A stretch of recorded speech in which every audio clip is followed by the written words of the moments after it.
Hello my dear students, welcome back to my channel Shubham lecturer. आज का ये video class 12 chemistry का एक बहुत ही इम्पोर्टेंट वीडियो है और ये वीडियो उन सभी स्टूडेंट्स के लिए है जो इस बार 12th में हैं और भैया जो केमिस्ट्री की तैयारी कर रहे हैं, क्योंकि ये वीडियो बहुत ही ज़्यादा स्पेशल होने वाला है उन स्टूडेंट्स के लिए जो बोर्ड एग्जाम देने वाले हैं। क्योंकि इस वीडियो में मैं आपको क्लास 12 केमिस्ट्री के चैप्टर 1 से लेकर चैप्टर 5 तक जितने भी मोस्ट इंपॉर्टेंट क्वेश्चन है, जितने भी महत्वपूर्ण प्रश्न हैं, उनको मैं आंसर के साथ बताऊंगा। हो सकता है ये वीडियो थोड़ा सा लॉन्ग हो जाए, लेकिन केमिस्ट्री के लिए ये वीडियो वरदान है, यानी कि बहुत इंपॉर्टेंट है। और इनमें मैंने उन्हीं टॉपिक्स को लिया है जो हमेशा आपके एग्जाम में आते रहते हैं, चाहे वो डोमेस्टिक एग्जाम हो और चाहे बोर्ड एग्जाम हो। ठीक है, तो देखिए चैप्टर्स कौन कौन से चैप्टर के क्वेश्चन हम इस वीडियो में पढ़ेंगे, ध्यान से समझिएगा। सबसे पहले हम विलयन चैप्टर के क्वेश्चन को पढ़ेंगे, उसके बाद में विद्युत रसायन चैप्टर के क्वेश्चन को पढ़ेंगे, फिर रासायनिक बलगतकी चैप्टर के क्वेश्चन को पढ़ेंगे, फिर D and F block chapter के क्वेश्चन को पढ़ेंगे, फिर उपसंयोजन यौगिक चैप्टर के क्वेश्चंस को पढ़ेंगे। यानी कि आप कह सकते हैं कि जो आपका इनऑर्गेनिक केमिस्ट्री है उसमें जितने भी चैप्टर हैं, सारे चैप्टर के इंपॉर्टेंट क्वेश्चन को हम इस वीडियो में पढ़ेंगे। बहुत स्पेशल है और जितने भी क्वेश्चन मैं इस वीडियो में बताऊंगा वो वीवीआई है, यानी कि बहुत ही ज्यादा वेरी वेरी इंपॉर्टेंट, बहुत बहुत ज्यादा इंपॉर्टेंट है। ठीक है, तो चलिए टाइम न वेस्ट करते हुए वीडियो को स्टार्ट करते हैं। सबसे पहले हम पढ़ेंगे विलयन चैप्टर के महत्वपूर्ण क्वेश्चन को, चैप्टर वाइज हम क्वेश्चन पढ़ेंगे। ठीक है, तो चलिए स्टार्ट करते हैं। तो देखिए स्टूडेंट, सबसे पहला जो हमारा क्वेश्चन है ये हमारे फर्स्ट चैप्टर विलयन से बहुत ही ज्यादा इंपॉर्टेंट है। देखिए मैंने इसमें लिमिटेड क्वेश्चंस को लिया क्योंकि विलयन चैप्टर हमारा ज्यादातर न्यूमेरिकल्स के लिए जाना जाता है, तो न्यूमेरिकल्स तो हमें सॉल्व करना ही होगा, वो भी मैं आगे बताऊंगा। ठीक है, तो हमारा क्वेश्चन क्या है कि राउल्ट का वाष्प दाब अवनमन नियम लिखिए, इसकी सीमाएं भी लिखिए। यानी कि राउल्ट का नियम क्या है और इसकी सीमाएं क्या है, इसकी लिमिटेशंस क्या है। तो सबसे पहले राउल्ट के नियम को समझते हैं। देखिए इस चैप्टर में हेनरी का नियम, राउल्ट का नियम, ये सारे नियम बहुत ज़्यादा इंपॉर्टेंट है, एग्जाम में आते रहते हैं, तो पूरे के पूरे चांस है एग्जाम में आने के। और एक चीज़ और रखिए, ध्यान रखिएगा। देखिए इस वीडियो में मैं आपको मोलरता, मोललता, मोल प्रभाज, इस पर न्यूमेरिकल नहीं बताऊंगा, इसको आपको पढ़ ही लेना है क्योंकि ये बहुत ज़्यादा इंपॉर्टेंट है। न्यूमेरिकल्स मैं ऑलरेडी बता चुका हूँ। ठीक है, चैप्टर वाइज क्वेश्चन में भी देखिए राउल्ट का नियम क्या है। राउल्ट के नियम के अनुसार किसी विलयन के वाष्प दाब का आपेक्षिक अवनमन विलेय के मोल प्रभाज के बराबर होता है।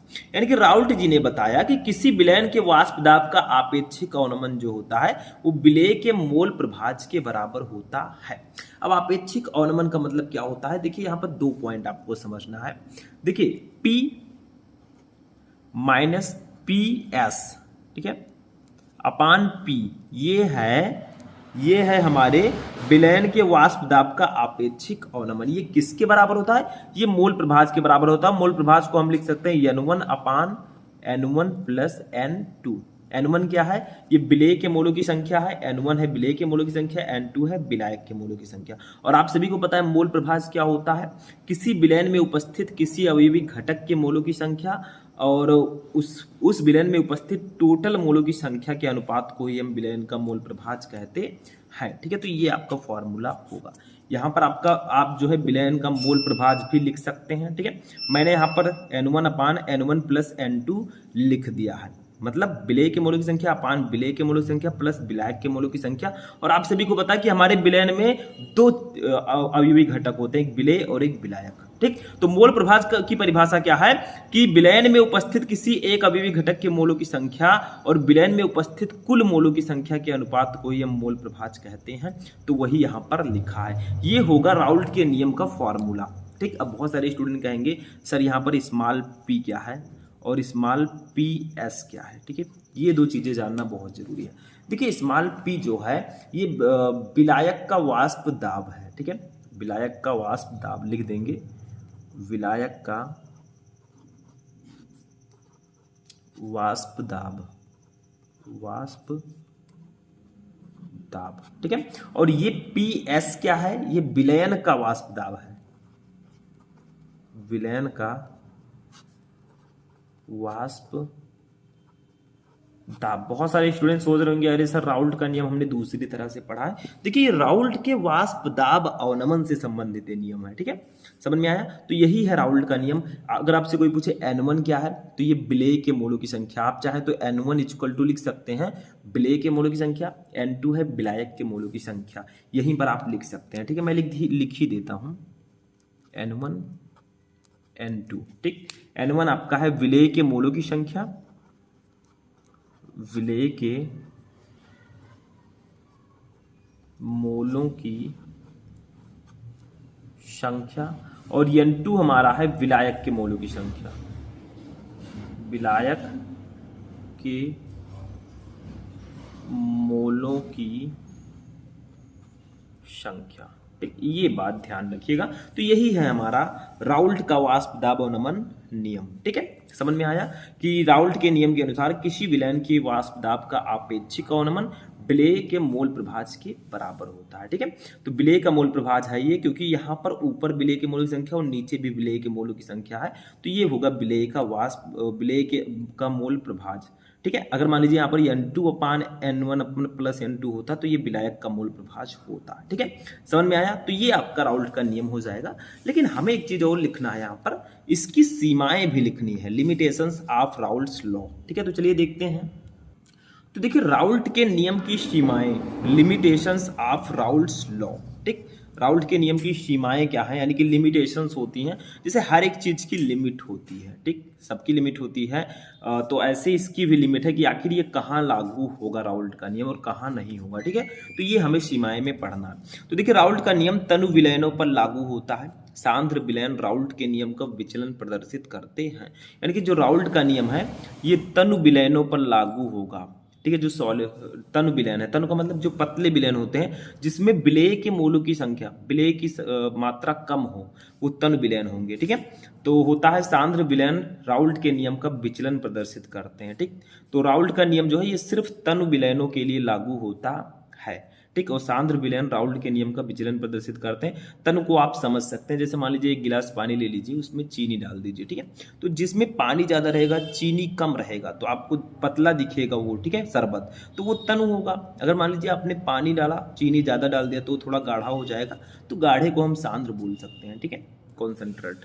दूसरा देखिए, ये नियम केवल अवाष्पशील पदार्थों के विलयनों पर लागू होता है, यानी कि जो राउल्ट का नियम है ये सिर्फ अवाष्पशील पदार्थों के विलयनों पर ही लागू होता है, जो अवाष्पशील हैं, जो वाष्पशील नहीं है, ठीक है। तीसरा देखिए, वैद्युत अपघट्यों के विलयनों पर राउल्ट का नियम लागू नहीं होता, यानी कि जो इलेक्ट्रोलाइट्स होते हैं, विद्युत अपघट्य होते हैं, जैसे हमारा सेल है या कोई बैटरी है उसमें विद्युत अपघट्य होते हैं, ठीक है। तो इन पर जो है राउल्ट का नियम लागू नहीं होता। फोर्थ नंबर देखिए, जो पदार्थ विलयनों में संगुणित हो जाते हैं उन पदार्थों के विलयन पर भी राउल्ट का नियम पालन नहीं करते हैं, ठीक है। तो ये आपका 4 सीमाएं हैं, यानी कि इन सब पर राउल्ट का नियम लागू नहीं होगा और कुछ चीजों पर लागू होगा, ठीक है। ये सब लिमिटेशंस हैं। तो राउल्ट का नियम और उसकी सीमाएं आपको समझ में आ चुकी होंगी। चलिए नेक्स्ट क्वेश्चन देखते हैं। अब देखिए सेकंड क्वेश्चन जो हमारा है ये भी इसी चैप्टर का क्वेश्चन है, ठीक है। और ये एक न्यूमेरिकल है जो मोस्ट इंपॉर्टेंट न्यूमेरिकल है, ठीक है। इसमें आपको निकालना क्या है, अणुभार निकालना है, ठीक। कैसे समझिए, इसमें जो आपका मोलल अवनमन स्थिरांक है वो वाला फॉर्मूला इसमें हम अप्लाई करेंगे। देखिए एक अवाष्पशील पदार्थ, ध्यान से समझिएगा तभी सॉल्व कर पाएंगे। एक अवाष्पशील पदार्थ के 2.5 ग्राम को 100 ग्राम बेंजीन में घोलने पर क्वथनांक की 0.4 डिग्री सेल्सियस वृद्धि हुई है। बेंजीन के लिए मोलल उन्नयन स्थिरांक 2.67 है। पदार्थ के अणुभार की गणना कीजिए, ठीक है। तो ये आपका मोलल अवनमन स्थिरांक दिया गया है, अणुभार निकालना। लेकिन यहाँ पर एक आइडिया आप लोग लगाइए। देखिए एक अवाष्पशील पदार्थ के 2.5 ग्राम 2.5 ग्राम को 100 ग्राम बेंजीन में घोला गया है। तो देखिए 2.5 ग्राम क्या होगा, ये विलेय होगा। क्यों? क्योंकि इसकी मात्रा कम है और 100 ग्राम बेंजीन है, इसकी मात्रा ज्यादा है, तो ये विलायक होगा। मतलब मैंने बताया था विलयन जो है 2 चीजों से मिलकर बना होता है, इसके 2 घटक होते हैं, विलेय और विलायक, ठीक। तो जिसकी मात्रा विलयन में कम होती है वो विलेय होगा, जिसकी मात्रा ज्यादा होगी वो विलायक होगा, ये भी मैंने बताया था, ठीक। तो 2.5 ग्राम जो है ये आपका विलेय होगा और 100 ग्राम बेंजीन जो है ये आपका विलायक होगा, ठीक है। घोलने पर क्वथनांक की 0.4 डिग्री सेल्सियस वृद्धि हुई है, ठीक है। यानी कि यहाँ पर आपको क्वथनांक में उन्नयन दिया गया है आपको, ठीक। समझिए यहाँ पर बहुत इंपॉर्टेंट ये टर्म है। तो देखिए यहाँ पर हमें सबसे पहले क्या दिया गया है, 2.5 ग्राम ये हमें दिया गया है पदार्थ। तो ये आपका होगा विलेय, और विलेय के भार को हम W से डिनोट करते हैं। ये विलेय का भार दिया गया है, ग्राम दिया गया है, ठीक है। तो स्मॉल W रहेगा, इसको ध्यान रखिएगा, ये स्मॉल W की तरह रहेगा, ठीक है, मतलब स्मॉल W 2.5 ग्राम, ठीक। इसको किस में घोला गया है, इसको 100 ग्राम बेंजीन में घोला गया है। तो इसको कैपिटल W से डिनोट करेंगे, देखिए ये कैपिटल W है, ठीक है। ये है आपका 100 ग्राम, 100 ग्राम, ठीक है। जो जो दिया गया उसको पहले लिखिए, तभी न्यूमेरिकल आप आसानी से सॉल्व कर पाएंगे। अब देखिए घोलने पर क्वथनांक की 0.4 डिग्री सेल्सियस वृद्धि हुई है, यानी कि क्वथनांक में उन्नयन हुआ है, ये चीज ध्यान रखिएगा। तो इसको हम लोग डिनोट करते हैं डेल्टा टीबी से। किससे डिनोट करते हैं, डेल्टा टीवी से। ये कितने परसेंट है, 0.4 डिग्री सेल्सियस। ये डिग्री सेल्सियस में रहेगा क्योंकि ये टेम्परेचर है, क्या है, टेम्परेचर। इसको 0.40 भी लिख सकते हैं चाहे तो आप लोग, ठीक है। अब देखिए क्या दिया गया है हमें। अब बेंजीन के लिए मोलल उन्नयन स्थिरांक भी हमें दिया गया। मोलल उन्नयन स्थिरांक को हम केबी से प्रदर्शित करते हैं, ये हमें दिया गया है 2.67, ठीक। फिर हमें निकालना क्या है, पदार्थ का अणुभार निकालना है, यानी कि जो विलेय हमारा है, पदार्थ है, उसका अणुभार निकालना है। तो इसको कैसे निकालोगे, देखिए इसका एक फॉर्मूला होता है, वही फॉर्मूला हम अप्लाई करेंगे मोलल उन्नयन स्थिरांक का, ठीक है। तो वही फॉर्मूला लगाते हैं, यहां पर लिखेंगे मोलल उन्नयन स्थिरांक, ठीक भैया। इसका फॉर्मूला जो होता है मैंने आपको पहले भी बताया है, के बी इक्वल टू हमारा फॉर्मूला होता है, के वी इक्वल टू होता है, देखिए capital M into delta TV into capital W upon 1000 into small W. ये फॉर्मूला होता है मोलल उन्नयन स्थिरांक का। K B equal to capital M into delta T B into capital W upon 1000 into small W. लेकिन हमें निकालना क्या है, हमें डेल्टा टी, हमें निकालना है इसमें एम निकालना, तो हम एम को इधर रहने देंगे। अब एक बात बताइए, देखिए एम निकालना है तो ये तो इधर बटे में इधर जाएगा, तो इसके गुणे में हो जाएगा, तो ये हमारा हो जाएगा के बी इंटू 1000 इंटू स्मॉल डब्ल्यू, और जो इसके साथ में थे ये इसके नीचे चले जाएंगे, ठीक है। वो हो जाएगा delta TB into capital W, ठीक। इस प्रकार से हमारा फॉर्मूला निकल कर आएगा। मतलब एक फॉर्मूला अगर हमें पता है तो हम दूसरे को भी निकाल सकते हैं। यहां से डेल्टा टीबी इक्वल टू अगर निकालना हो तो भी हम निकाल सकते हैं, ठीक है, सिंपल सा।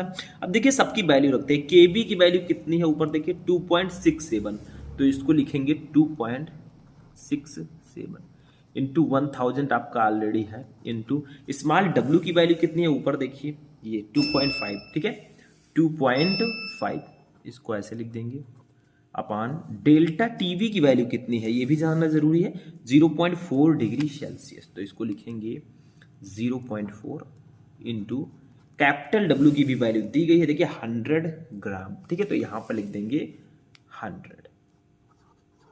इसको थोड़ा इधर सॉल्व कर लेते हैं। देखिए भैया 2.67, देखिए ये दशमलव आपका दो, इधर से 2 अंक है, इसको मान लीजिए 1000 से गुणा कर दें भैया तो कितना आएगा, ये बताइए कितना आएगा। देखिए 1000 से गुणा करेंगे, या फिर एक काम कीजिए, इसमें से 100 निकाल लीजिए, 100 से इसका गुणा कर दीजिए, तो ये दशमलव इधर आ जाएगा, तो ये 267 हो जाएगा, ठीक है।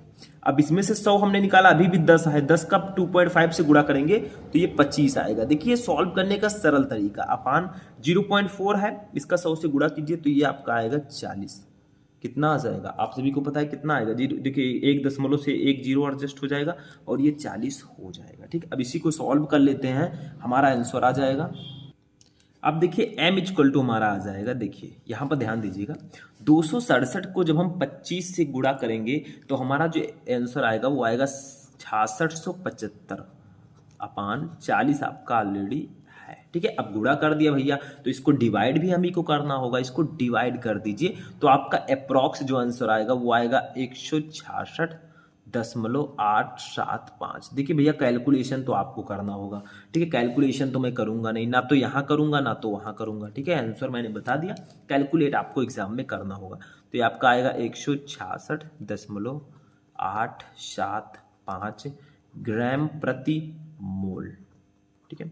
ये आपका आंसर आ जाएगा और यही होगा आपका पदार्थ का अणु भार। ठीक, तो इसमें कुछ करना नहीं है, एक फॉर्मूला आपको अप्लाई करना है, ये वाला मोलल उन्नयन स्थिरांक वाला, आपका आंसर आ जाएगा। ठीक है, तो ये सब आपको न्यूमेरिकल सॉल्व करें तो पहले आप न्यूमेरिकल को पढ़ें, फिर उसकी वैल्यूज को लिखें, फिर आसानी से आप सॉल्व कर ले जाएंगे। चलिए नेक्स्ट क्वेश्चन देखते हैं। अभी हमें बहुत सारे क्वेश्चन देखने हैं क्योंकि हम चैप्टर 1 से 5 तक के क्वेश्चन को देख रहे हैं, फुल कॉन्सेंट्रेशन के साथ समझना है आपको। ठीक है, चलिए नेक्स्ट क्वेश्चन लेते हैं।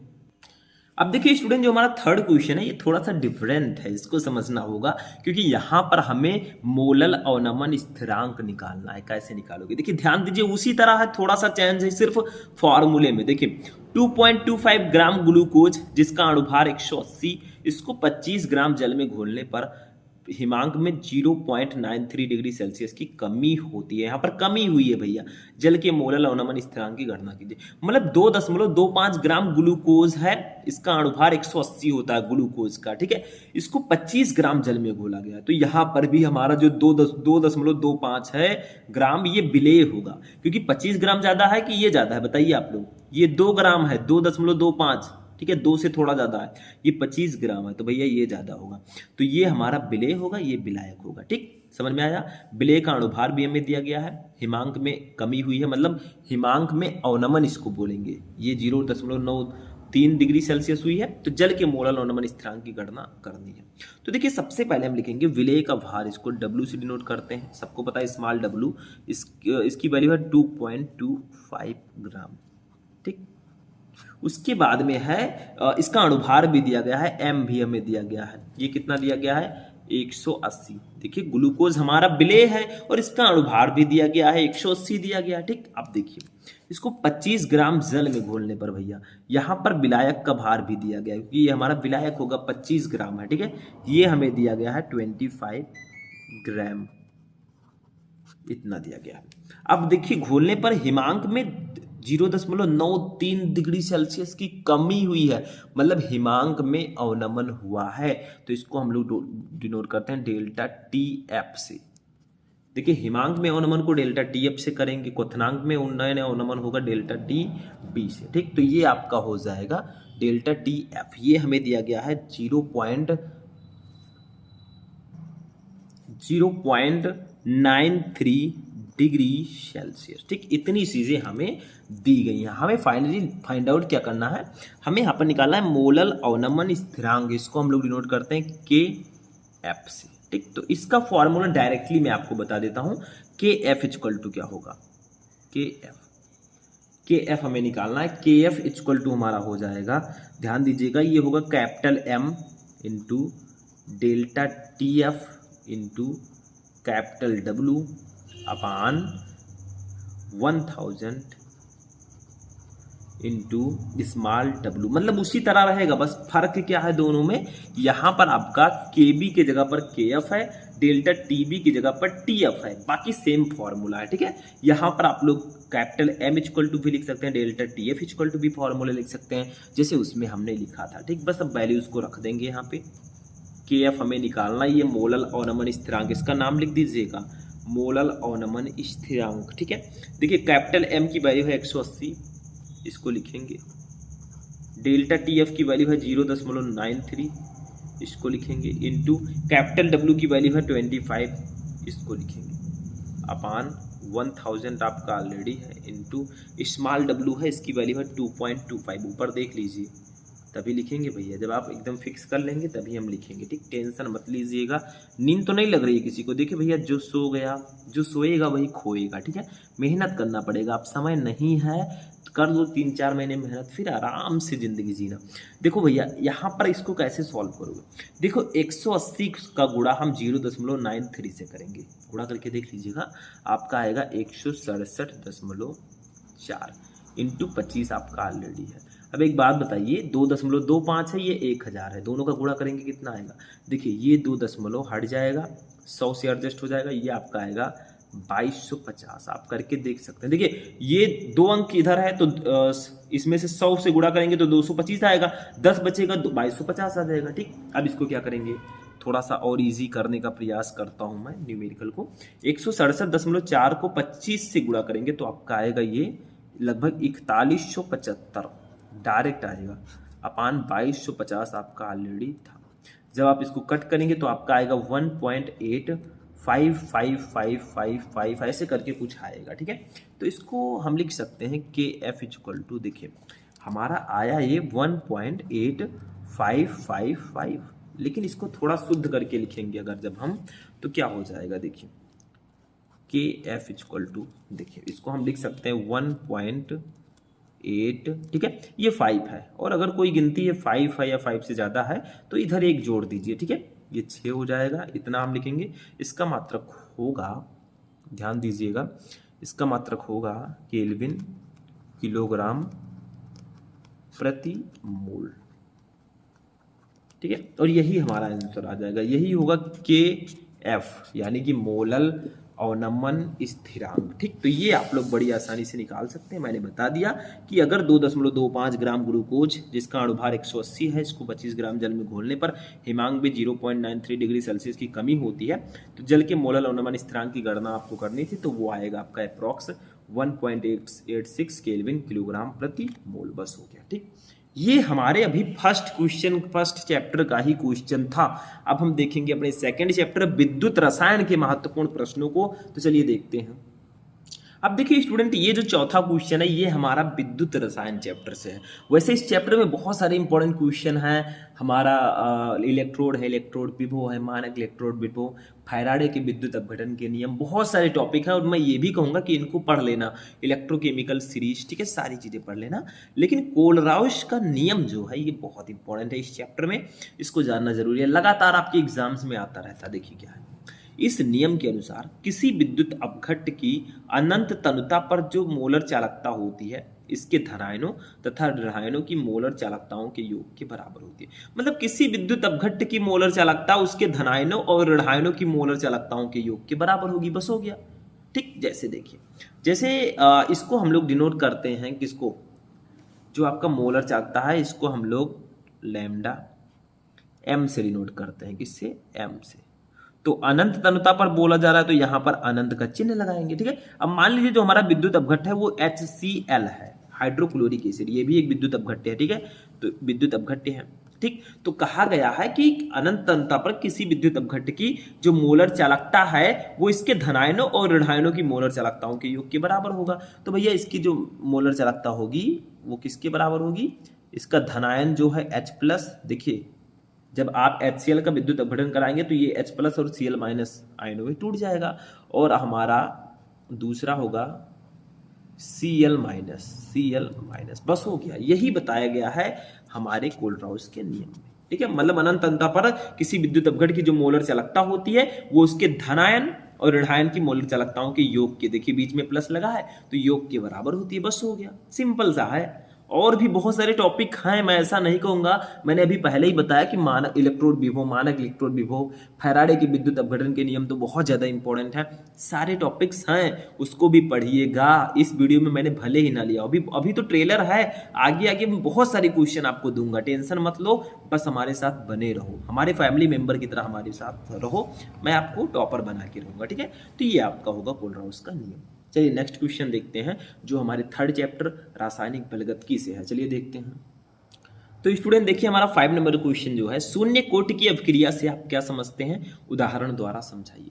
देखिए रासायनिक बलगतकी चैप्टर में आपको शून्य कोटि की अभिक्रिया, प्रथम कोटि की अभिक्रिया, द्वितीय कोटि की अभिक्रिया, अभिक्रिया की आणविकता, बहुत सारी टॉपिक्स पढ़ने होते हैं। अभिक्रिया का वेग क्या है, मैं जिसका जिसका नाम ले रहा हूं अपने जुबान से, ठीक है, उन सारे टॉपिक्स को पढ़ लीजिएगा, समझ लीजिए।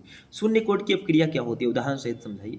देखिए नाम से स्पष्ट है, शून्य कोटि की अभिक्रिया मतलब देखिए वो अभिक्रिया जिसकी प्रगति में अभिकारक के किसी भी अणु का सांद्रण नहीं होता, अर्थात जिसका वेग अभिकारक की सांद्रता पर निर्भर नहीं करता, शून्य कोटि की अभिक्रिया कहलाती है। मतलब ऐसी अभिक्रिया जिसका वेग अभिकारक की सांद्रता पर निर्भर ही नहीं करता, वो शून्य कोटि की अभिक्रिया होगी। प्रथम कोटि की अभिक्रिया कोई पूछे तो वह अभिक्रिया जिसका वेग केवल एक अभिकारक की सांद्रता पर निर्भर करता है, वो प्रथम कोटि की अभिक्रिया है, ठीक है। तो ये होता है इसमें जो शून्य कोटि में होता है, इसमें अभिक्रिया का वेग अभिकारक की सांद्रता पर निर्भर नहीं करता, ठीक है। समझ में आया? तो ये आपका होगा शून्य कोट की अभिक्रिया। जैसे एक उदाहरण देखते हैं, सूर्य के प्रकाश की उपस्थिति में H2 हाइड्रोजन और Cl2 क्लोरीन का संयोग। ठीक है, तो देखिए हाइड्रोजन को हम लोग पता है फॉर्मूला क्या होता है, H2 और प्लस Cl2।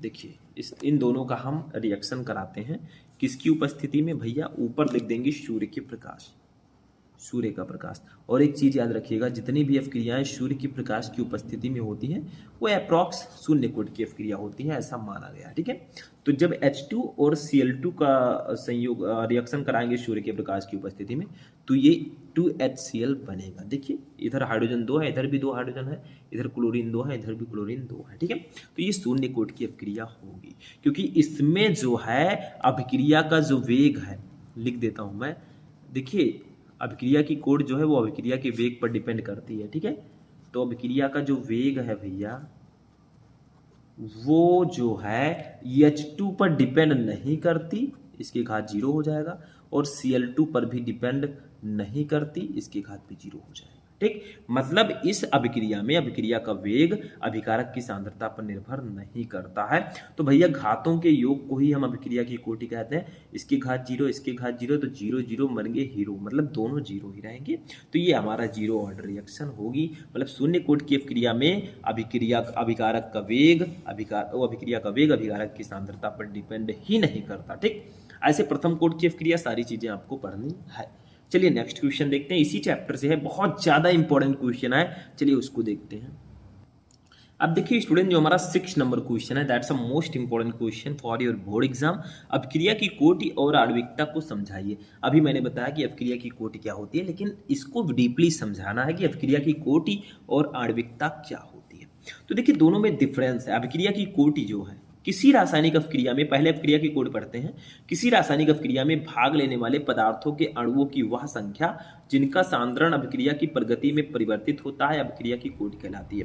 मतलब किसी रासायनिक अभिक्रिया में भाग लेने वाले पदार्थ के अणुओं की, देखिए हमारे जो अभिकारक हैं उन्हीं की सांद्रता पर निर्भर करता है अभिक्रिया का वेग। ठीक है, तो देखिए अभिकारक तो कई हो सकते हैं, लेकिन जिस अभिकारक की सांद्रता में परिवर्तन होगा वही अभिक्रिया की कोटि होगी।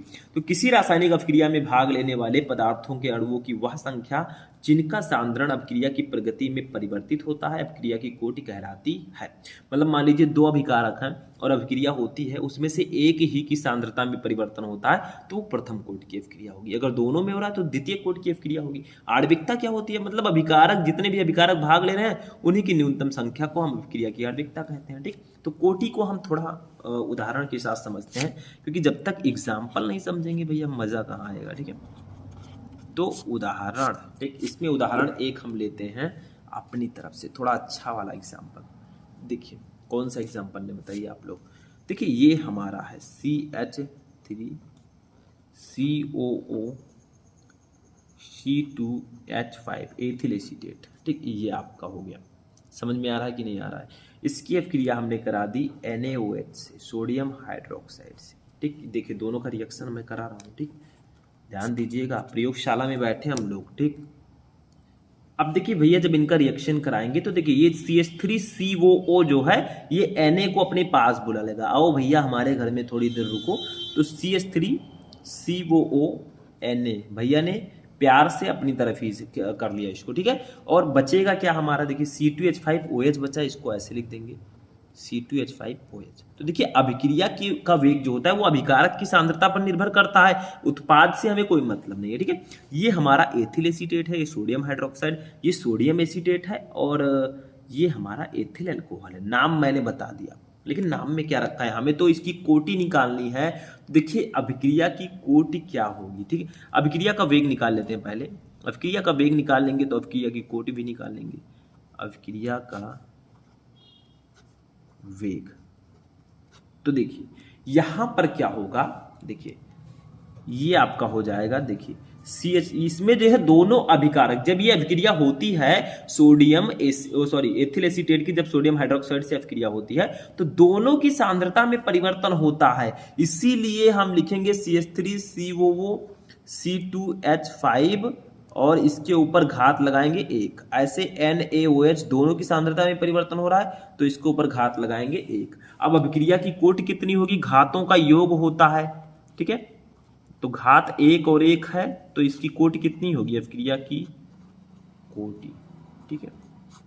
ये कितनी होगी देखिए 1 + 1 यानी कि कितना आया 2 आया। अतः ये द्वितीय कोटि की अभिक्रिया है।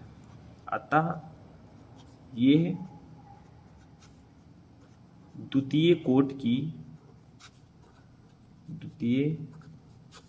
की अभिक्रिया है, ठीक है। तो भैया ये द्वितीय कोटि की अभिक्रिया होगी, ठीक। लेकिन यहां पर और भी एग्जाम्पल है, जैसे आभासीय एकाणुक अभिक्रिया का हमने एग्जाम्पल बताया था, ठीक है। वहां पर कंट्रोवर्सी हो जाती है, क्योंकि ऐसा नहीं है कि दो अभिकारक है तो दोनों की सांद्रता पर डिपेंड करें, ऐसा नहीं है, कहीं कहीं दूसरी तरह से भी हो जाता है, ठीक। तो आभासीय एकाणुक अभिक्रिया में वो आप पढ़ेंगे। जैसे मैं बता ही देता हूं, देखिए हमारा चीनी जो होता है C12H22O11, ठीक है, थोड़ा छोटा लिखिएगा। इसकी अभिक्रिया हम कराते हैं जल से, यानी कि इसका जल अपघटन जब हम कराएंगे, देखिए ये आभासीय एकाणुक अभिक्रिया का एग्जाम्पल है, ठीक है।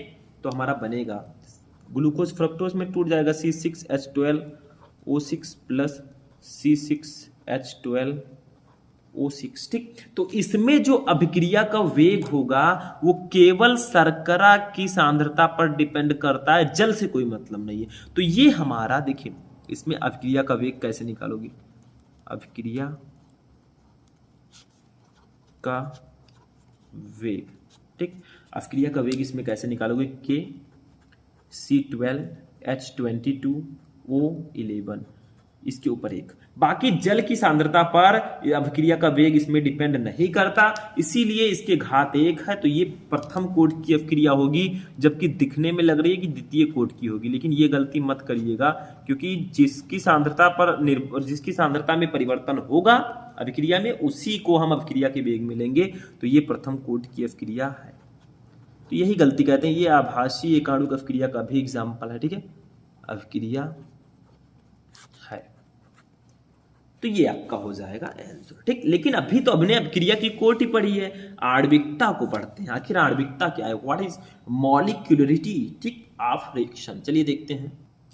तो देखिए भैया आणविकता जो है ये बहुत सिंपल सा है। आणविकता क्या होती है, मतलब जितने अभिकारक हैं उनकी जितनी संख्या है उसी न्यूनतम संख्या को हम अभिक्रिया की आणविकता कहते हैं। देखिए किसी रासायनिक अभिक्रिया में भाग लेने वाले अभिकारक अणुओं की न्यूनतम संख्या को अभिक्रिया की आणविकता कहते हैं। मतलब जितने अभिकारक भाग ले रहे हैं उन्हीं की संख्या को अभिक्रिया की आणविकता कहेंगे।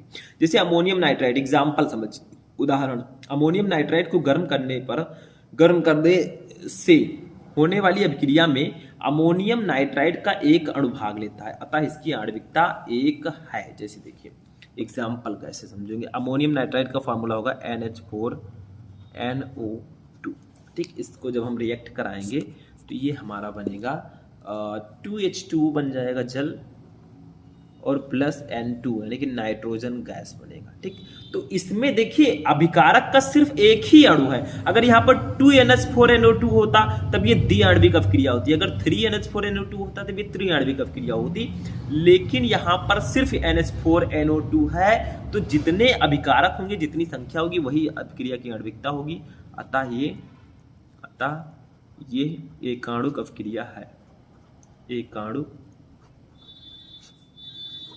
अभिक्रिया है, ठीक है, समझ में आया। और जैसे मैंने एक एग्जाम्पल अभी बताया था आपको, देखिए वो कौन सा एग्जाम्पल है, फिर से बता देता हूँ। देखिए चीनी को हमने C12H22O11 इसका जब हमने जल अपघटन कराया था, ठीक है, तो हमारा बना था C6H12O6 + C6H12O6। तो अब आपसे कोई पूछे भैया इसकी आणविकता कितनी होगी, तो देखिए आणविकता सांद्रता से इसका कोई मतलब नहीं है कि आखिर सांद्रता में परिवर्तन हो रहा है कि नहीं हो रहा है। इसमें आपको अणुओं की संख्या देखनी है कि अभिकारक के कितने अणु हैं। देखिए एक है आपका चीनी का अणु और एक है जल का अणु, तो ये द्विआण्विक अभिक्रिया होगी, द्विआण्विक अभिक्रिया है, द्विआण्विक अभिक्रिया है, ठीक है। आपसे कोई पूछे भैया आभासी एकाणुक अवक्रिया क्या होती है, तो आप बता सकते हैं बहुत ही इजीली। अभी मैंने बताया उसी के अकॉर्डिंग आपको बताना है। क्या बताओगे अगर कोई पूछे? वह अवक्रिया जिसकी कोटि एक हो परंतु आणविकता एक ना हो, वो आभासी एकाणुक अवक्रिया कहलाएगी। मतलब जिसकी कोटि एक हो, यही एग्जाम्पल, सेम यही एग्जाम्पल लिखना है आपको। शर्करा का जल अपघटन, ठीक। देखिए इसकी आणविकता एक नहीं है जबकि इसकी कोटि एक है, तो ये आभासी एकाणुक अवक्रिया होगी। तो आप लिख सकते हैं कि वह अभिक्रिया जिसकी कोटि एक हो लेकिन आणविकता एक ना हो, वो आभासी एकाणुक अवक्रिया होगी। और यही एग्जाम्पल आपको चिपका देना है, ठीक है, दीवार पे नहीं, अपने दिमाग में, ठीक। तो मतलब कॉपी पे। तो ये आपका होगा नेक्स्ट क्वेश्चन। तो हमारा रासायनिक बलगतिकी चैप्टर का भी क्वेश्चन हमने देखा जो इंपॉर्टेंट थे। अब हम पढ़ेंगे जो हमारा नेक्स्ट चैप्टर है डी एंड एफ ब्लॉक के तत्व, इसके क्वेश्चन। तो चलिए देखते हैं। अब देखिए स्टूडेंट, नेक्स्ट क्वेश्चन जो हमारा है वो है डी एंड एफ ब्लॉक के तत्व चैप्टर से, संक्रमण तत्वों में जटिल यौगिक बनाने की प्रवृत्ति होती है क्यों। देखिए संक्रमण तत्व क्या है ये भी आपको पढ़ना है, संक्रमण तत्व क्या होता है इसको भी आपको पढ़ना है। देखिए वे तत्व जिनमें अंतिम इलेक्ट्रॉन बाह्य कोश से पहले वाले कोश के 5 डी कक्षकों में से किसी एक कक्ष में प्रवेश करता है, वो डी ब्लॉक के तत्व कहलाते हैं, ठीक है, समझ में आया। और इन्हीं को हम संक्रमण तत्व भी कहते हैं, ठीक। तो यहाँ पर एक चीज देखिए, पूछा जा रहा है कि संक्रमण तत्वों में जटिल यौगिक बनाने की प्रवृत्ति अधिक क्यों होती है। तो कुछ रीजन है कि संक्रमण तत्व जो है ये जटिल यौगिक बनाते हैं। आप देखे होंगे कैसा कैसा फॉर्मूला आता है, FeCN6 के ऊपर 4 रहता है, ऐसे आता है, NiCN, मतलब इस प्रकार से आता है। तो देखिए संक्रमण तत्वों में जटिल यौगिक बनाने की प्रवृत्ति निम्नलिखित कारणों से अधिक होती है। कुछ रीजन होते हैं। संक्रमण तत्व का फर्स्ट रीजन है धातु आयनों का छोटा आकार, मतलब संक्रमण तत्वों में जो धातु आयन होंगे उनका छोटा आकार होगा। दूसरा है धातु आयनों का उच्च नाभिकीय आवेश, और तीसरा है लिगैंड द्वारा प्रदान किए गए इलेक्ट्रॉनों के एकाकी युग्मों को ग्रहण करने के लिए उपयुक्त ऊर्जा के रिक्त डी कक्षकों की प्राप्यता। यही 3 कारण है कि संक्रमण तत्व जटिल यौगिक बनाने की प्रवृत्ति रखते हैं, क्योंकि इनमें धातु आयनों का आकार छोटा होता है, धातु आयनों पर उच्च नाभिकीय आवेश होता है, और लिगैंड द्वारा प्रदान किए गए इलेक्ट्रॉनों के एकाकी युग्मों को ग्रहण करने के लिए उपयुक्त ऊर्जा के रिक्त डी कक्षकों की प्राप्यता भी होती है, ठीक। तो ये रीजंस है, तो इसको ध्यान में रखकर लोग तैयारी कीजिएगा, ठीक है। तो ये हमारा 7 नंबर क्वेश्चन था। अब हम देखेंगे अपने लास्ट चैप्टर का लास्ट क्वेश्चन, ठीक है, यानी कि हमारे इनऑर्गेनिक केमिस्ट्री का जो 5 चैप्टर है उसका हम क्वेश्चन देखेंगे, और वो हमारे 5 चैप्टर का क्वेश्चन होगा और लास्ट क्वेश्चन भी होगा। तो चलिए देखते हैं। अब देखिए स्टूडेंट, जो हमारा 8 नंबर क्वेश्चन है ये हमारे उपसह संयोजन यौगिक चैप्टर का क्वेश्चन है, और बहुत ज्यादा इंपॉर्टेंट भी है। आपने नाम सुना होगा, लिगैंड से क्या तात्पर्य है या लिगैंड से आप क्या समझते हैं। देखिए लिगैंड्स क्या होते हैं जानना बहुत जरूरी है, आगे मैं आपको डीपली भी बताऊंगा आगे की वीडियोस में। देखिए वो आणविक अथवा आयनिक स्पीसीज जो संकर यौगिक में, यानी कि जो आपका संकर यौगिक होता है, उपसंयोजन यौगिक होता है, इसमें केंद्रीय धातु परमाणु अथवा आयन से अस्थायी रूप से जुड़ी रहती है, लिगैंड कहलाती है। लेकिन भैया फॉर्मूला आपको इसका जो है एग्जाम्पल समझना होगा, क्योंकि सिर्फ डेफिनेशन से आपको ज़्यादा समझ में नहीं आ सकता, 50 to 60% तो आ ही गया होगा, ठीक है। लेकिन चलिए वो एग्जाम्पल समझते हैं। देखिए क्या कहा गया है कि ऐसा आणविक अथवा आयनिक स्पीसीज जो संकर यौगिक में केंद्रीय धातु परमाणु अथवा आयन से अस्थायी रूप से जुड़ी रहती है, लिगैंड कहलाती है।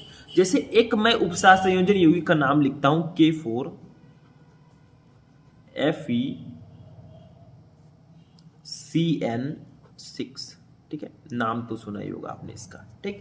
तो ये हमारा एक उपसह संयोजन यौगिक है। लेकिन यहां पर आपको क्या करना है, देखिए ये जो Fe है, Fe को हम Fe, ये हमारा क्या है, Fe क्या है आप लोग बताइए। यही है केंद्रीय धातु परमाणु, धातु आयन आप बोल सकते हैं, ठीक है, ये आयन है भैया, आयन।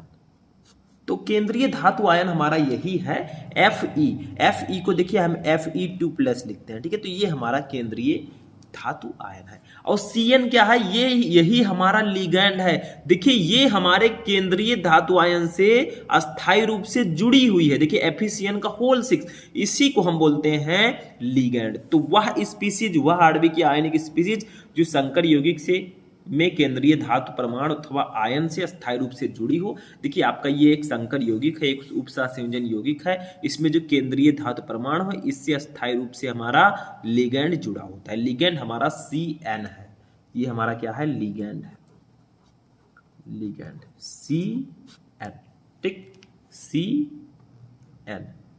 CN माइनस लिखते हैं तो ये हमारा लिगैंड हो जाएगा। तो यही हमारा लिगैंड होता है, ठीक है। तो अभी तो मैंने आपको समझा दिया, आगे के क्लासेस में मैं आपको इसको डीपली समझाने वाला हूँ, ठीक। तो लिगैंड वे आणविक अथवा आयनिक स्पीसीज होता है जो संकर यौगिक में केंद्रीय धातु परमाणु अथवा आयन से अस्थायी रूप से जुड़े होते हैं। K4FeCN6 केंद्रीय धातु परमाणु इसमें Fe2+ और लिगैंड CN- होगा, ठीक।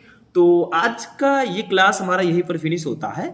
मैंने आपको फिजिक्स के केमिस्ट्री के चैप्टर 1 से लेकर चैप्टर 5 तक जितने भी मोस्ट इंपोर्टेंट क्वेश्चन थे सारे मैंने आपको बता दिए, ठीक। आई होप कि आपके लिए बहुत ही हेल्पफुल रहा होगा और होना भी चाहिए क्योंकि इतना इंपॉर्टेंट जो वीडियो ये है, ठीक है। तो चलिए मिलते हैं हम नेक्स्ट वीडियो में नेक्स्ट टॉपिक के साथ। तब तक आप लोग अपनी तैयारी करते रहें। इस वीडियो को ज़्यादा से ज़्यादा लाइक करें, अपने दोस्तों के साथ शेयर करें और चैनल पर नए चैनल को सब्सक्राइब कर लें क्योंकि सारे नोटिफिकेशन आपको टाइम से मिलते रहेंगे। तो चलिए मिलते हैं नेक्स्ट वीडियो में, तब तक के लिए जय हिंद।